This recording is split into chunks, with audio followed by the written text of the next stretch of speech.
오늘 또 저희는 모였습니다. 저희의 의지를 가지고 이 자리까지 달려왔지만 다시 한번 예배드리는 가운데 불러주신 분이 계시기에 올 수 있었음을 고백하게 됩니다. 저희를 사랑하사 언제나 그 예배의 자리에 서게 하여 주시고 주의 음성을 듣고 말씀대로 살아갈 수 있도록 인도하여 주시는 하나님, 오늘도 그 말씀 우리에게 허락하여 주셔서 삶의 방향을 새로 잡고 주께 조금 더 가까이 나아가며 주님 때문에 가슴이 뛰고 주님을 위해서 살아가는 것이 얼마나 기쁜지를 알아가는 그 기쁨을 향유하는 귀한 예배 될 수 있도록 오늘도 성령 하나님 우리에게 당신의 충만함을 덧입혀 주시옵소서. 오늘도 우리 가운데 말씀하실 주님을 찬양하오며 살아계신 예수님의 이름으로 기도합니다. 아멘. 예, 저희가 지금 마가복음 계속 보고 있는 중에 드디어 예수님께서 이제 십자가를 지러 올라가는 그 최후의 만찬의 길을 밟게 되는 여정을 좀 보고 있습니다. 우리가 한 2달에 가까이 걸쳐서 이제 십장을 이렇게 주의하는 과정 속에 예수님께서 그의 교회를 가족 공동체로 부르고 있다는 사실을 계속 좀 말씀드렸습니다.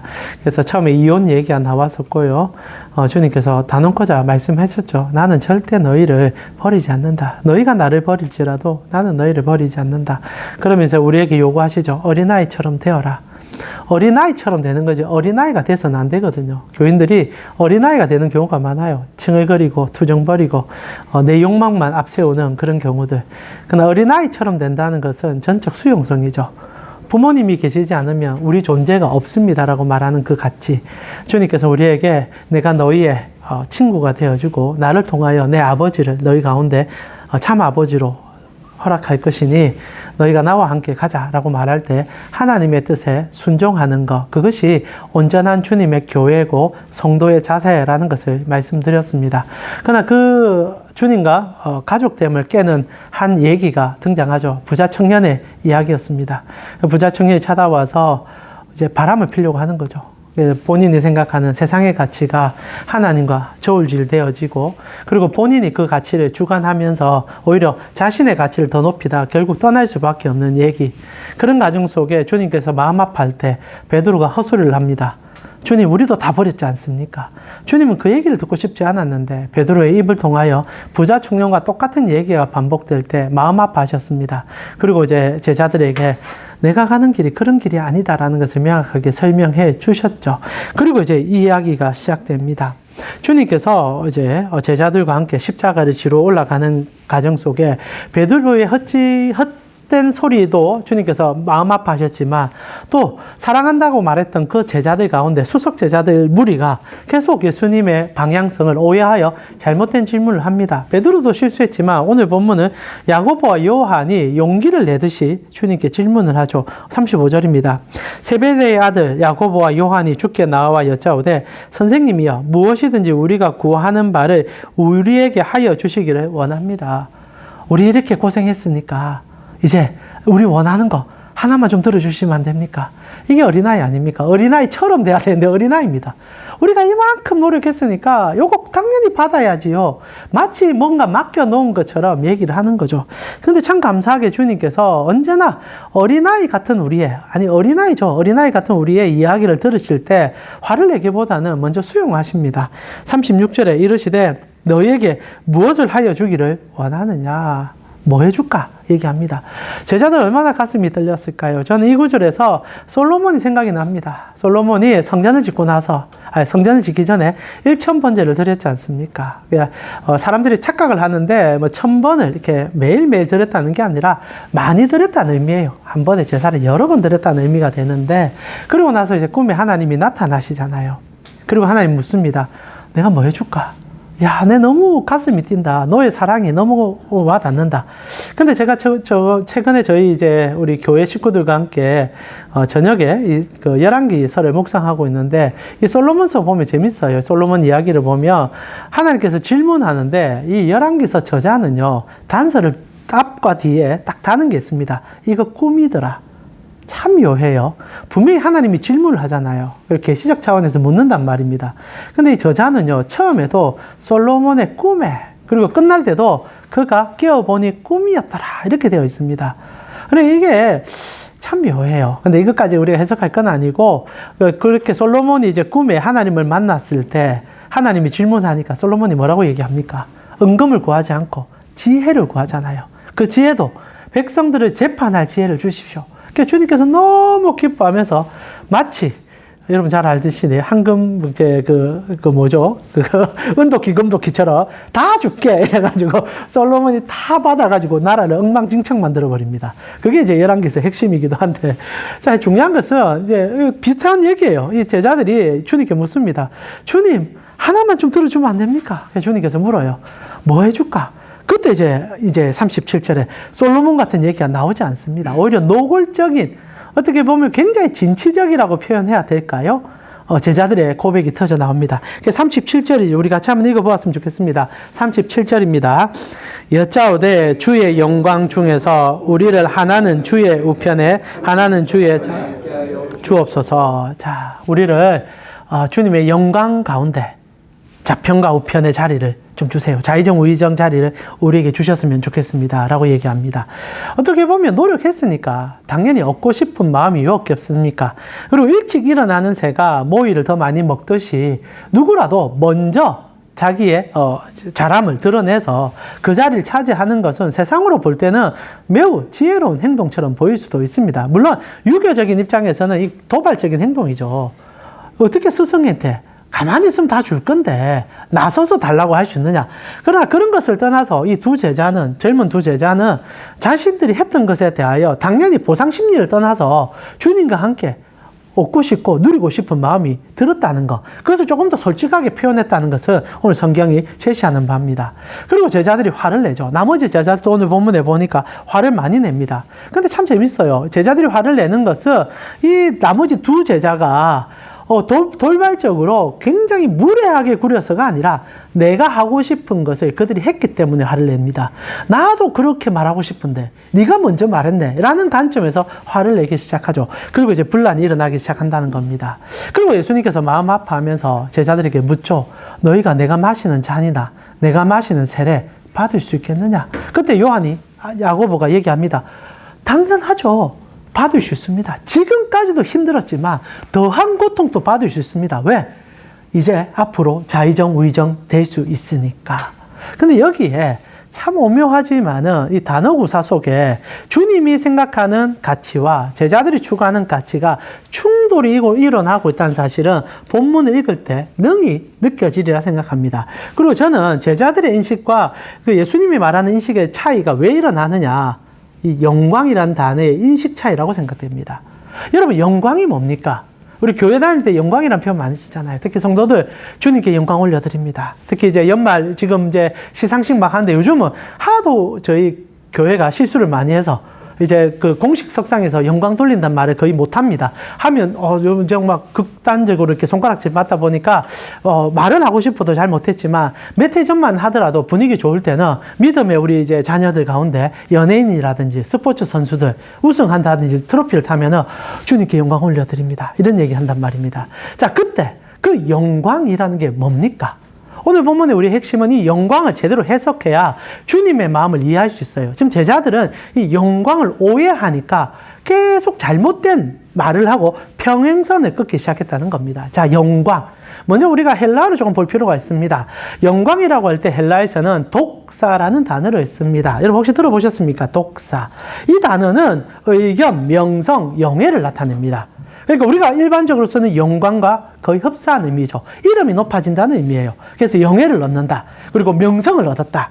그러니까 제자들은 이 독사의 의미를 그대로 가져와 주님, 당신이 명성이 높아지고 영광을 얻게 되면은, 영예를 얻게 되면은 우리도 그 영예 옆에서 조금 받으면 안 됩니까? 라는 수준으로 말하게 됩니다. 이게 아마 여러분이 생각하는 영광일 겁니다. 그러니까 우리 연예인들도 시상식 때 영광 올려드린다는 거죠. 내가 이만큼 받았으니까 그거 주님 쪽에서 아니면 전부를 다 올려드릴게요 라고 말합니다.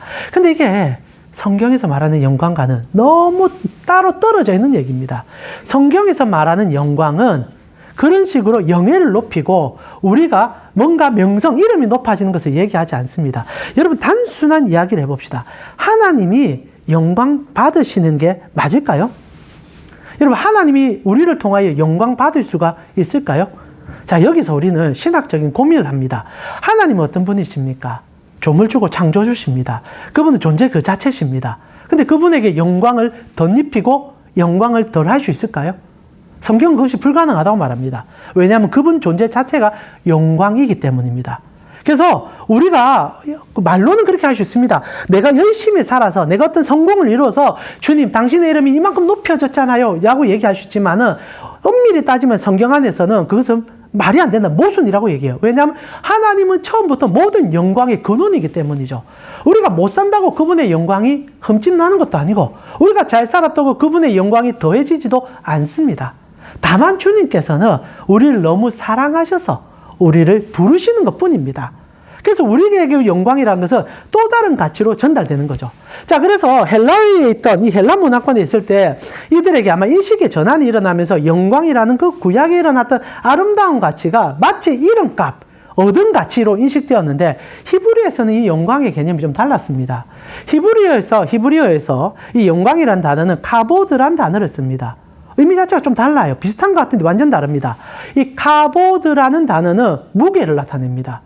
묵직함, 무거움을 나타냅니다.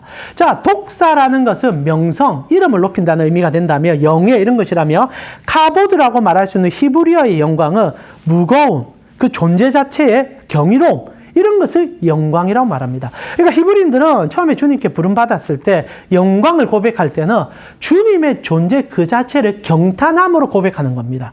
내가 이렇게 잘 살았습니다. 주님, 당신이 주신 것으로 내가 이렇게 뭔가를 했습니다가 아니라 당신은 지존자십니다.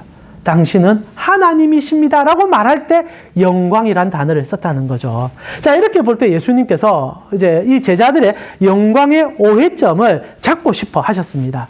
실제로 지금 제자들은요, 독사라고 표현할 수 있는 이름이 높여지고 싶었던 거죠. 그러나 주님께서는 하나님 되심을 드러내고 싶었던 것 뿐입니다. 그리고 하나님 되심이 무엇입니까?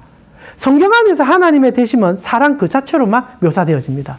여러분, 영광이라고 표현하니까, 무게라고 표현하니까 어떤 중압감, 하나님의 거대함을 인식할 수 있지만 성경에서 언제나 영광의 마지막 돌파구는 딱 하나로 묘사됩니다. 그는 사랑이시더라. 사랑 그 자체를 무게로 표현합니다. 그래서 여러분, 우리의 구원이 어떻게 이루어집니까? 무거움으로 이루어졌잖아요. 여러분이 주님의 사랑에 덧붙인 게 있습니까? 우리의 구원은요, 우리의 행위적인 노력을 철저히 배제시킵니다. 오직 예수 그리스도께서 그의 몸을 다 찢어서 나누어 주심으로 영광을 보이셨죠. 하나님은 이런 분이라는 겁니다. 우리가 그 구원에 어떤 것 하나 할 수 없지만 하나님은 그 영광으로 우리를 구원하신다는 얘기가 오늘 본문의 핵심인 거죠. 자, 문제는 여기서부터입니다. 하나님은 하나님 되심을 노래하고 그분의 존재를 기뻐하고 그분의 자녀됨을 찬양하는 것으로 우리의 영광됨을 다 받았다고 얘기하지만 우리는 그것이 만족되지 못한다는 거죠. 그래서 오늘 제자들이 치열해집니다. 왜냐하면 자신도 영광을 받고 그 영광을 어느 정도 쪼개어서 하나님께 올려드리면 내 할 바를 다 했다라고 생각하는 그들의 신앙생활은 끊임없이 탐욕과 정욕과 쌓아간만을 주장할 수밖에 없는 거죠. 그래서 오늘 주님과 너무 핀트를 다르게 달리기 시작합니다. 영광을 얻고 싶습니다. 자평과 우편을 주십시오. 그때 주님이 말합니다. 너희 내가 주는 잠 받을 수 있냐? 내가 주는 세례 받을 수 있겠느냐? 여기서부터 평행선이 계속 시작되는 거죠. 제자들은 계속 독사를 생각합니다. 충분히 가능하죠. 마시고 조금만 견디면 더 큰 영광을 받을 건데 그 독잔, 그 엄청난 세례, 그 정도 할 수 있습니다. 고난 감수할 수 있습니다. 그 뒤에 있는 영광을 위해서 다 할 수 있습니다. 그래서 주님께서 그래, 너희는 꼭 받게 될 거야 라고 얘기합니다. 저는 사실 이 부분을 때 너무 무섭더라고요. 지금 주님께서 이들의 미래를 다 알고 하는 얘기입니다. 실제로 이들은 지금 이렇게 엉얼엉얼거리면서 어린아이처럼 주님 떡 하나 더 주세요, 떡 하나 더 주세요 막 이러고 있는데 나중에 주님께서 그 영광을 보여주는 날이 오지 않습니까? 우리가 처마할 수 없는 본인의 몸을 찢어서 영원한 생명을 주는 그날을 경험한 이후로 그들은 진짜 영광을 살아냅니다. 그 영광이 뭡니까? 진짜 그 잔을 마시고 그 세례를 받는 일이죠. 하나님의 뜻대로 사는 길을 살기 시작합니다. 여러분, 영광 올려드리는 것은요, 여러분이 직장에서 진급하는 게 아닙니다. 돈을 더 많이 받는 것도 아니에요. 오늘 이 시간에 예배 드리는 겁니다. 하나님 말씀 앞에 순종하는 겁니다. 주님이 그것을 기뻐하시는 거죠. 그러나 우리에게 더 요구되는 것은 이렇게 예배드림으로 끝나는 것이 아니라 하나님 말씀대로 살고자 살아가는 삶의 형태를 드러내게 되겠죠. 그게 잔이고 세례 아닙니까? 주님이 잔을 마시셨습니다. 하나님의 명령이었어요. 내 사랑하는 저 자녀들, 잃어버린 저 아담의 후손들을 내가 다시 부르고자 한다. 그분의 영광이 드러납니다. 사랑의 영광이 드러나자 아들이신 예수님께서는 그 말씀 그대로 순종함으로 내가 내 생명을 대신하여 핏값을 지불하여 죄값에서 그들을 다시 사겠습니다라고 얘기합니다. 모든 것은 주님과 아드님 사이에 계획과 설립을 통하여 이루어졌죠. 그리고 우리를 불러줬다는 겁니다. 그리고 이제 성도는 그 영광을 삶으로 살아내기 시작합니다. 어떤 겁니까? 고맙고 감사하고 그리고 주의 뜻대로 사는 것뿐이죠. 실제로 제자들이요, 주님의 부활을 맛보고 나서 삶의 형태가 단조로워졌습니다. 딱 하나예요. 주님이 가라는 곳에 가겠습니다. 주님이 서라는 곳에 서겠습니다. 주님의 부르심대로 살겠습니다로 그의 삶을 다 드러냅니다. 그래서 제자들이 이렇게 얘기하잖아요. 주님, 좌편과 우편을 주세요. 그런데 주님께서 얘기합니다. 그 좌편과 우편은 내가 줄 수 있는 게 아니야. 이미 주님께서 갑오들을 얘기하는 거죠. 그건 내가 선택하는 게 아니라 하늘 아버지가 선택하는 거야. 근데 하늘 아버지께서 뭘 선택하셨습니까? 여러분, 오늘 제자들이 착각했던 그 예수님의 좌편과 우편의 자리는 물리적으로 존재했었습니다. 십자가 옆에 달렸던 두 강도들, 좌편과 우편을 차지했잖아요. 그때 제자들이요, 충격을 받았을 거예요. 그들이 생각했던 독사는 주님의 갑오드 앞에 완전히 무너지기 시작했죠. 주님의 영광은 뭐였습니까? 이 원수 같은 살인 강도를 가슴에 다 품고 이들까지도 내가 사랑할 것이다 라고 말하는 그 영광. 그 영광을 눈으로 볼 때 제자들은 꼬꾸라칠 수밖에 없겠죠. 네, 이것 좀 잘했습니다 라고 말하면서 자랑했는데 주님의 영광은 흉악한 강도까지 안으면서 오늘 너가 나와 낙원에 있을 것이야. 온몸에 피가 철철 흐르면서 온몸에 지금 난자가 당한 상황에서도 끝까지의 사랑을 보여주며 영광을 드러냈단 말입니다. 그래서 주님께서 마지막 절에 이렇게 얘기하죠. 자, 우리 같이 한번 읽으면서 말씀 마무리해 볼까요? 자, 우리 42절부터입니다. 같이 한번 읽어보겠습니다. 42절부터 44절까지 같이 읽겠습니다. 예수께서 불러 모으사 이르시되 이방인의 집권자들을 그들의 임의로 주관하고 그 고관들은 그들에게 권세를 부리는 줄 너희가 알거니와 너희 중에는 그렇지 아니한 너희 중에 누구든지 크고자 하는 자는 너희를 섬기는 자가 되고 너희 중에 누구든지 으뜸이 되고자 하는 자는 모든 사람의 종이 되어야 하리라. 독사가 아니다. 높아지고 싶어서 우편 좌편 가서 힘 휘두르고 싶지. 하나님의 카보드는 낮아짐이야. 사랑이야. 내가 그것으로 너희를 부른단다. 너희 정말 높아지고 싶니? 그럼 모든 사람의 종이 되어라. 근데 이것은 우리에게 요구한 게 아니에요. 내가 그리 했다. 그 얘기를 하시는 것 뿐입니다.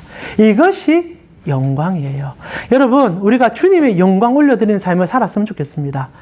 오늘도 여러분은 그 영광을 이미 올려드리고 계십니다. 이 예배 시간에 주님을 사유하고 주님으로 기뻐하고 때로는 부딪히고 어린아이처럼 여러 가지 입술에 고백이 나오더라도 그래도 주님밖에 없습니다 라고 할 때 그것이 주님께서 우리에게 보여주신 영광의 완성입니다.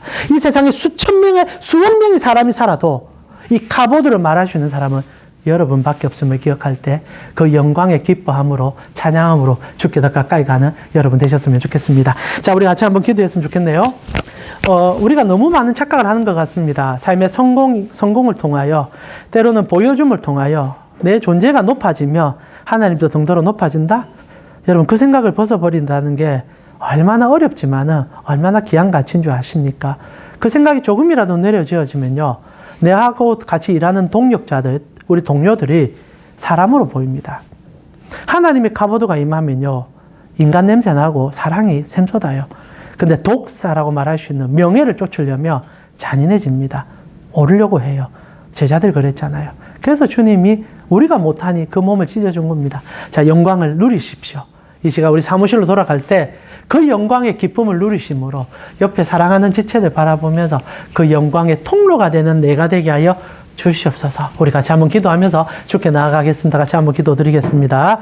하나님 감사합니다. 오늘도 사랑하는 우리 캠코 선교회 지체들과 함께 주님이 우리에게 보여주신 그 영광을 살펴봅니다. 하나님 명예도 아니었고 하나님 어떤 이름값도 아니었었습니다. 하나님의 존재 자체가 우리를 온전하게 끌어가는 그 힘, 하나님 앞에 사함으로 하나님의 영광을 맛보는 그 은혜. 하나님 오늘 이 예배 가운데 우리는 하나님의 사랑을 다시 한번 생각하고 그 사랑으로 부르심을 다시 한번 고백했었습니다. 오늘 우리 사랑하는 지체들 저를 포함하여 오늘도 우리의 각자의 삶의 터전으로 떠나갈 때 주님의 사랑을 삶으로 향유하고 너무너무 기뻐서 넘쳐날 수밖에 없는 삶의 형태를 가지게 하여 주시고 어떤 오름을 통하여서가 아니라 지금 이 시간에 그 사랑 하나로 하나님 앞에 더욱더 달려가 주님이 가라는 곳에 가고 서라는 곳에 서고 그 영광을 표현하고 살아내는 우리 모두가 되어서 주님께 잘했다 칭찬받는 우리 캠코 선교회 지체들 되게 하여 주시옵소서. 주님, 우리는 세상의 수많은 이름값으로 살아갑니다. 그러나 우리의 가장 큰 이름은 성도입니다. 나는 거룩한 자녀입니다. 하나님, 내가 거룩해서가 아니라 당신의 거룩함이 나에게 이미 주어졌기 때문이요. 그 주어짐은 내가 잘나서가 아니라 우리 사랑하는 그리스도 예수님께서 내가 너무 좋아서 우리가 너무 좋아서 당신의 몸 다 찢어서 그 피로 내 죄를 빡빡 씻어주고 그 영광으로 나를 꼭 안아주는 그날 이루어졌기에 오늘 또 고마움과 감사로 일어설 뿐입니다. 그 은혜로 하루를 살아냅니다. 우리의 직장도 그 사랑으로 돌아봅니다. 하나님 적들 사이에 앉아있는 내가 아니라 주님의 부르심 안에 앉아있는 우리가 되어서 주의 사랑으로 그 힘으로 달려가는 우리 모든 지체. 그래서 세상에 주님의 영광을 모르는 자들이 나를 보고 우리를 볼 때 이것이 주님의 영광이구나라고 말할 수 있는 그 은혜의 광고판 되는 우리 될 수 있도록 인도하여 주시옵소서. 지금은 우리 주 예수 그리스도의 은혜와 하나님 우리 아버지의 무한하신 사랑과 성령님의 감화, 감동, 교통케 하심이 주님의 영광, 우리를 향한 그 무거운 사랑, 그 사랑에 힘입어 오늘 또 힘써 나아가길 원하는 캠코 선교회 지체들 머리 위에 지금부터 영원토록 함께 있을지어다. 아멘. 예, 그 영광으로 살아내시길 바랍니다. 예.